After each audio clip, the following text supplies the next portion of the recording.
Hello, good morning friends. അപ്പം രാവിലെ തന്നെ എന്തെന്നില്ലാത്തൊരു സന്തോഷം കണ്ടോ. കയ്യിൽ നല്ല ഫ്രഷ് കൂണാണ്, നല്ല വലുത് കണ്ടോ. നല്ല ഇന്ന് രാവിലത്തെ ആയിട്ടാ, നല്ല പുതിയ കൂൺ. ഇതാ ഭയങ്കര സന്തോഷമായി. എനിക്ക് കൂണൊക്കെ ഭയങ്കര ഇഷ്ടമായിട്ടോ. തോരനൊക്കെ ഉണ്ടാക്കണേ, അതേ വറുത്തരച്ച് വെക്കണേയൊക്കെ ഭയങ്കര ഇഷ്ടമായിട്ടോ. പിള്ളേരൊക്കെ ഭയങ്കര ഇഷ്ടമായിട്ടോ കൂൺ. ഇതിന് ഇവിടെയൊക്കെ പറയണ പറമ്പും കൂണെന്നാട്ടോ. ഓരോ പ്രദേശത്തും ഓരോ പേരൊക്കെ ആയിരിക്കും. നിങ്ങൾ എന്നാ പറയണേന്നൊന്നും പറയണം കേട്ടോ. അതാ അപ്പം നമുക്ക് ഈ തവണ ഇടയ്ക്കിടയ്ക്ക് ഇങ്ങനെ ഓരോന്നൊക്കെ വലുത് കിട്ടാറുണ്ട്. അല്ലെങ്കിൽ അരിക്കൂണ അങ്ങനെയുള്ളതൊക്കെ കിട്ടാറുണ്ട്. പക്ഷെ ഇപ്പം അരിക്കൂണൊന്നും കിട്ടാറില്ല. പക്ഷെ ഇങ്ങനത്തെ പറമ്പും ഇടയ്ക്കിടയ്ക്ക് കിട്ടാറുണ്ട്. അപ്പം മണ്ണൊക്കെ ഇരിക്കുന്നുണ്ട്, അതൊന്ന് വാഷ് ചെയ്ത് കളയട്ടെ.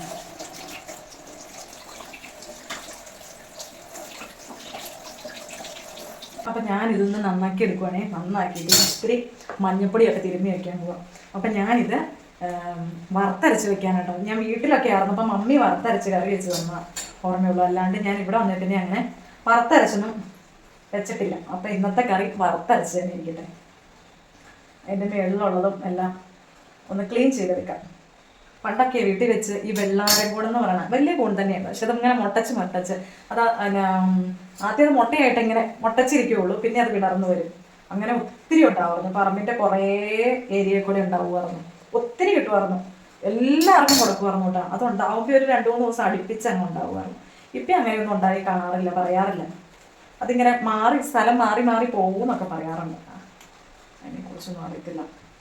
മേളിലത്തെ ഇതൊക്കെ പൊളിച്ച് കളയണം കേട്ടോ. നല്ല വൈറ്റായിട്ട് മേളിലത്തെ എല്ലാം പൊളിച്ച് കളയണം. നന്നായിട്ട് വാഷ് ചെയ്യുകയും ചെയ്യണം. ഈ കൂൺ എന്ന് പറയണേ നമ്മുടെ മീറ്റ് വർഗത്തിൽപ്പെട്ട ഒരു ഇതാണ്. മഷ്റൂം എന്ന് പറയുന്ന മീറ്റ്, ഇറച്ചി വർഗത്തിൽപ്പെട്ട ഇതാണെന്ന് പറയുന്നത്. അപ്പം നന്നായിട്ട് വേവിക്കണം. നമ്മൾ ഇത്ര വേഗം ഉള്ളൂലോ എന്ന് കരുതി പെട്ടെന്ന് ഇത് മണ്ണിൽ നിന്നുണ്ടാകുന്ന സാധനമല്ലേ, അതുകൊണ്ട് നന്നായിട്ട് ക്ലീൻ ചെയ്യുകയും ചെയ്യണം. നന്നായിട്ട് വാഷ് ചെയ്തെടുക്കണം. മഞ്ഞളിലൊക്കെ അതുകൊണ്ടാണ് ഞാനിപ്പോൾ മഞ്ഞൾ തിരുമ്പി വെക്കണം.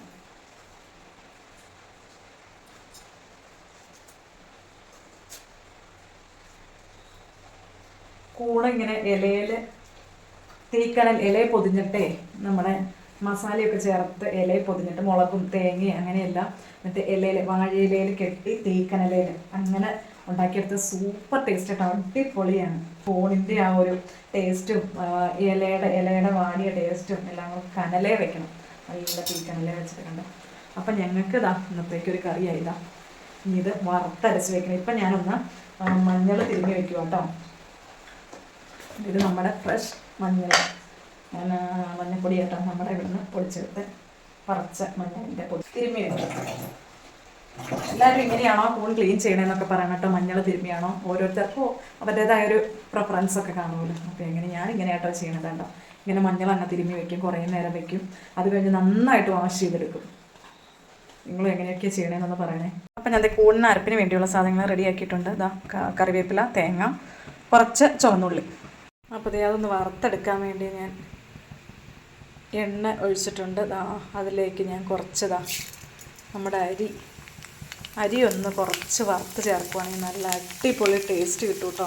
അങ്ങനെ ചെയ്യാത്തവരൊന്ന് ചെയ്ത് നോക്കണേ, നല്ല കൊഴുപ്പും കിട്ടും. നമ്മൾ തേങ്ങ ഇട്ട് വറക്കണേക്കാളും കുറച്ചുകൂടെ ടേസ്റ്റ് കിട്ടും കേട്ടോ. അപ്പോൾ ആ അരി ഒന്ന് പൊട്ടി വരുന്ന വരെ ഒന്ന് വെയിറ്റ് ചെയ്യുക. അതിലേക്ക് ഇനി തേങ്ങ ഇട്ട് കൊടുക്കാം. ഇതിനിടയിൽ ഞാൻ കൂൺ അടുപ്പേ വെച്ചിട്ടുണ്ട് കണ്ടോ. കൂൺ ഓൾറെഡി നമ്മൾ മഞ്ഞൾപ്പൊടി ഉപയോഗിച്ച് കഴുകിയതാണ്. എന്നാലും കുറച്ച് മഞ്ഞൾപ്പൊടി ഇട്ട് ഇത്തിരി ഉപ്പ്, കുറച്ച് വെള്ളം കൂടെ വെള്ളം കൂടെ ഒഴിച്ച് കൂൺ അടുപ്പേ വെച്ചു കേട്ടോ. അപ്പം തേങ്ങയൊക്കെ ഫ്രൈ ആയിക്കൊണ്ടിരിക്കും. ഒത്തിരി അരപ്പഴ കൊള്ളില്ല കേട്ടോ. കാരണം നമ്മൾ ഓൾറെഡി അരിയൊക്കെ ഞാൻ ഇത്തിരി തേങ്ങ കുറച്ചിട്ട് അരി ചേർത്തിട്ടുണ്ട്. അപ്പോൾ അരി ചേർക്കുമ്പോൾ ഓൾറെഡി നല്ല കൊഴുപ്പും ടേസ്റ്റും കിട്ടിക്കോളും. അപ്പോൾ ഇന്ന് കർക്കിടകം 1-ാം തീയതിയാണ്. അപ്പോൾ എല്ലാവരും ഒക്കെ ഓർക്കാത്തവർ എൻ്റെ വീഡിയോ കണ്ടിട്ടാണെങ്കിലും ഓർക്കണേ. എൻ്റെ വീഡിയോ എന്തെങ്കിലും വരുമെന്ന് എനിക്കറിയത്തില്ല കേട്ടോ. ഇടാൻ പറ്റുമെന്ന്, ഇന്ന് ഇടാൻ പറ്റിയ ഞാൻ ഇടും. അപ്പോൾ പറമ്പിലൊക്കെ ഒന്ന് നോക്കാത്തവർ, സാധാരണ കർക്കിടക മാസത്തിലൊക്കെ കൂണൊക്കെ സർവ്വസാധാരണമാണ് അല്ലേ. അപ്പോൾ ഒന്ന് നോക്കണം കേട്ടോ. അപ്പോൾ തേങ്ങയൊക്കെ നന്നായിട്ട് ഫ്രൈ ആയി കിട്ടിയിട്ടുണ്ട്. ഇനി ഇതിലേക്ക് മുളകും മല്ലിയും ഞാൻ ചേർത്ത് കൊടുക്കും കേട്ടോ. ഞാൻ ഫ്ലെയിം ഓഫ് ചെയ്തത് ഓൾറെഡി വാർക്കയുടെ ചീൻചട്ടി ആയതുകൊണ്ട് ഇതിലിരുന്ന് തന്നെ മൂത്തു. ഞാൻ മുളക് പൊടി ഇട്ട് കൊടുക്കുകയാണ്. സാധാരണ മുളക് പൊടിയാണ്. അപ്പോൾ അത് ഓരോരുത്തർക്കും ആവശ്യത്തിന് ഇട്ട് കൊടുക്കാം കേട്ടോ. ഇവിടെ മക്കളൊന്നും എരിവൊന്നും അങ്ങനെ കൂട്ടില്ല. അതുകൊണ്ട് ഞാൻ കുറച്ച് മുളക് പൊടി ഇട്ടിട്ടുള്ളൂ. ഇനി ആവശ്യത്തിന് മല്ലിപ്പൊടിയും കൂടെ ചേർത്ത് കൊടുക്കാം.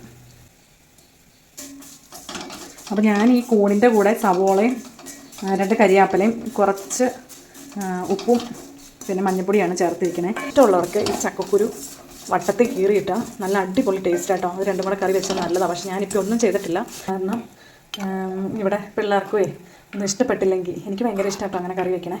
നമ്മൾ ചക്കക്കുരു ഒക്കെ ഒന്ന് കടിക്കാൻ കിട്ടിയാൽ നല്ല ടേസ്റ്റ് ഉണ്ട് വറുത്തരച്ച് വയ്ക്കുമ്പോഴേ.